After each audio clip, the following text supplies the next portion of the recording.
See, Jesus stooped down. He wrote on the ground. Nobody knows what he wrote. I don't know what he wrote. I've heard different people say, well, he said, you that are without this sin. Now, I don't know if he said that or not. But if he wrote that on the ground, every one of them must have committed adultery because every one of them threw their stones down and they began to go out. I started from the elders all the way down to the least. They had no way of condemning the woman whenever he got through writing. But I'm here to tell you that we don't have a reason to point our finger at nobody else because every one of us has walked in sin. We may have not have went out and committed adultery. We may have not have robbed a bank. We have never not I've done all of this or that, but there's one thing about it, we still walked in sin, and we every one had to be born again. So he said, so when they continued asking him, he lifted up himself and said unto them, he that is without sin among you, let him first cast the stone at her. So if you have not sinned, if you've got up from the altar from the time that you got saved and you've walked with him, you've never committed another sin, then you have a right to throw stones. But I'm here to tell you that every one of us has failed him. I don't care how long we served him. We failed him. Even when we got up today, we probably failed him before we got here. I'm not willing to go out and sin, not commit adultery, or go out and stole, or to go out and do this or do that. Willfully, but we still have failed him, and we still have not walked where he wanted us to walk, because one thing, we've never walked in the love of God. We always want to look around. We want to point fingers this way. We want to point fingers that way. We always want to say, well, if they was really a Christian, they wouldn't do this or they wouldn't do that. We don't know what that person's going through. I always don't ever judge nobody else until you walked in their shoes. You know what? I've had a lot of people judge me and look at me, and they'll say, well, she shouldn't have done this or she shouldn't have done that.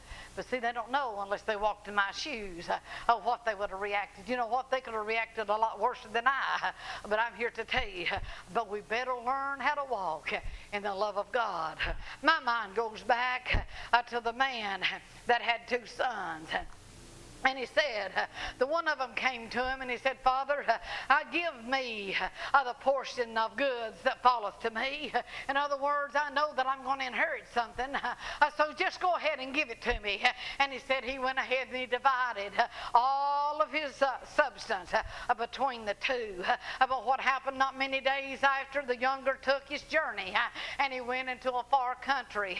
And what did he do? He wasted his living. He wasted everything that he had with righteous living, with living in the wrong way, doing the wrong thing. He wasted everything that the Father had given him.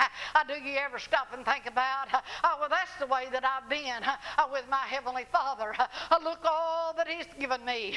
Oh, He's given me divine health. He's given me all of my needs supplied, because He said, Philippians 4:19, I will supply all of your need according to my riches and glory. He said, I will supply everything that you have need of.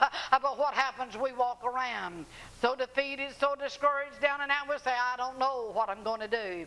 But see, if we knew what the Word of God has said, we would know what to do, because He said, I'll go with you all the way, even unto the end. He said, I'll never leave you, I'll never forsake you.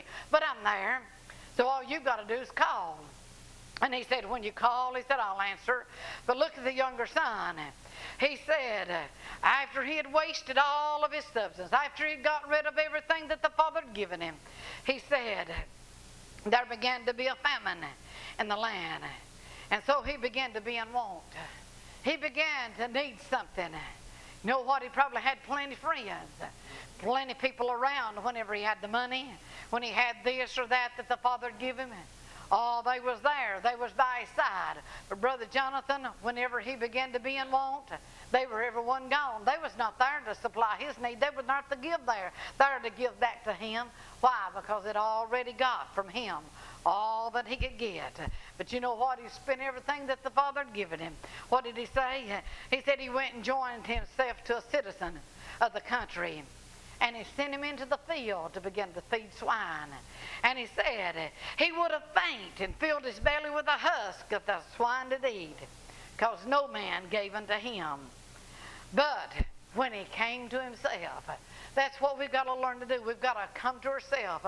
We've got to realize I can't do anything, but my Heavenly Father can do everything, and everything that I have need of, oh, it's already there. Lord, all I've got to do is submit myself unto you. All I've got to do is commit myself unto you, and I know, God, that you will meet me right where I'm at. Whatever it is that I have need of, you've got it. All I've got to learn to do is begin to praise you again, begin to thank you. Whatever it is I have need of, you got a full supply. All I've got to do is begin to say, Lord, I thank you and I praise you.